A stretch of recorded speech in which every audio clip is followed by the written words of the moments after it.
देखिए, जो चुनाव आयोग ने गाइडलाइंस जारी किया है उस हिसाब से बैरिकेटिंग जहां बनी है, मैं खुद ओम प्रकाश राजभर, अरविंद राजभर प्रत्याशी और एक प्रस्तावक लेकर के हम लोग रिटर्निंग अफसर के कक्ष में जाने लगे। तो जो हम लोग पहुंचे तो हमारे साथ 10-12 लोग थे, तो पुलिस ने रोक दिया कि 3 ही आदमी को जाना है। हम 3 लोग जो वहां पहुंच रहे हैं तो हम लोगों को गाली गुप्ता शुरू देने लगते हैं। जब 3 ही आदमी को अंदर जाने की इजाज़त है तो वहां सैकड़ों लोग कैसे पहुंचे? ये योगी जी के गुंडे डीएम बनारस और कमिश्नर बनारस, इन दोनों की सह पर वहाँ पहले से बैठाए गए थे ओम प्रकाश राजभर की हत्या कराने के लिए। जिस तरह का उन लोगों ने शुरू किया, फिर हम लोग चले गए सुनते झेलते। जब हम लोग अंदर गए तो रिटर्निंग अफसर कह रहे हैं कि ये बाहर क्यों गाली गुप्ता हो रहा है, क्यों हल्ला हो रहा है। हमने कहा ये आपका विषय है, सुरक्षा व्यवस्था है आपका, हम तो आपके कैंपस में हैं। उनके गेट पर, जहां उनका गेट है वहां बैठे हुए लोग हैं सैकड़ों लोग। फिर नॉमिनेशन शुरू होता है, नॉमिनेशन प्रक्रिया खत्म होती है, फिर वहां से हम लोग जो गेट पर आते हैं तो गेट पर आने के बाद तुरंत मारी मारा शुरू हो जाती है।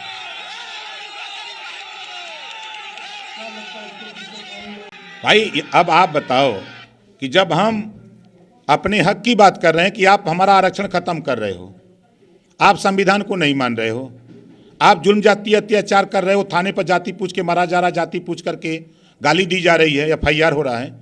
कई घटनाएं हमारे साथ हो चुकी हैं, हम उसको एवॉइड करते रहे, लेकिन कल की घटना दुर्भाग्यपूर्ण है।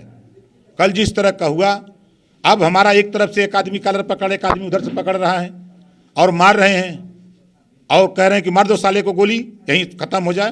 इसको लेकर चुनाव आयोग, देखिए, मैं कल ही ये पत्र चुनाव आयोग को मैंने भेजा, राज्य निर्वाचन आयोग को भेजा और वहाँ हमने डिमांड किया कि इसकी जांच करा लो।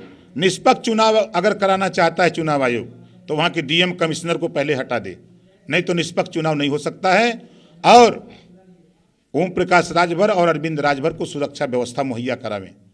और आपके माध्यम से अपने लोगों से कहना चाहूँगा कि देखो साथियों, जो आंदोलन हम चला रहे हैं, जो लड़ाई हम लड़ रहे हैं, उस लड़ाई में योगी जी मेरी हत्या करा दें तो चिंता मत करना, इस आंदोलन को रुकने मत देना, इस आंदोलन को आगे बढ़ाना।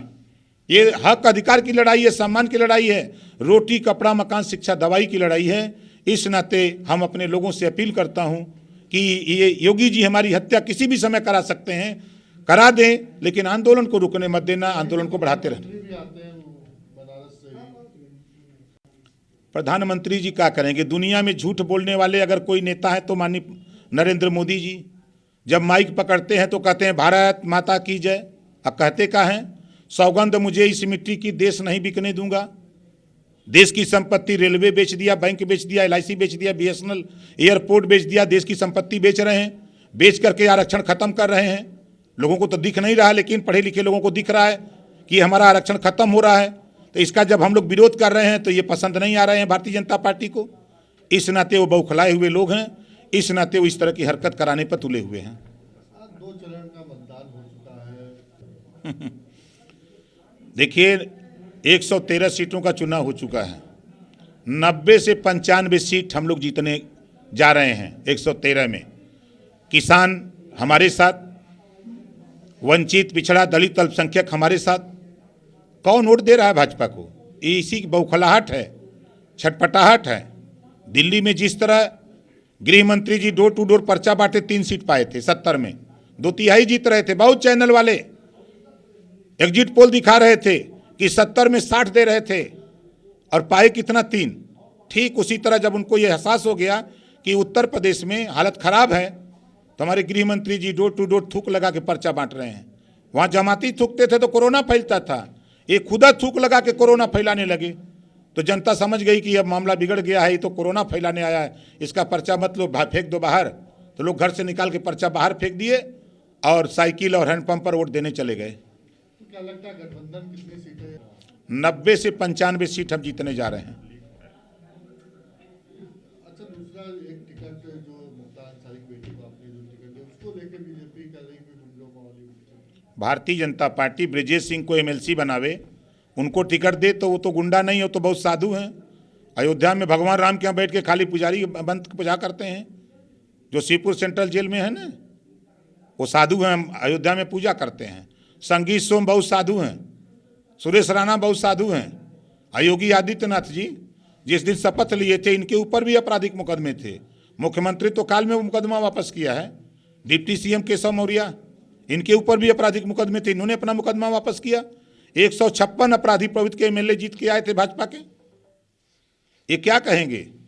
ये करें तो रासलीला, हम करें तो करेक्टर ढीला। मगर अखिलेश यादव एक अपनी क्लीन छवि बनाना चाहते हैं। आपसे बात हुई, मुख्तार के लड़के को जब टिकट आपने दिया तो बात हुई।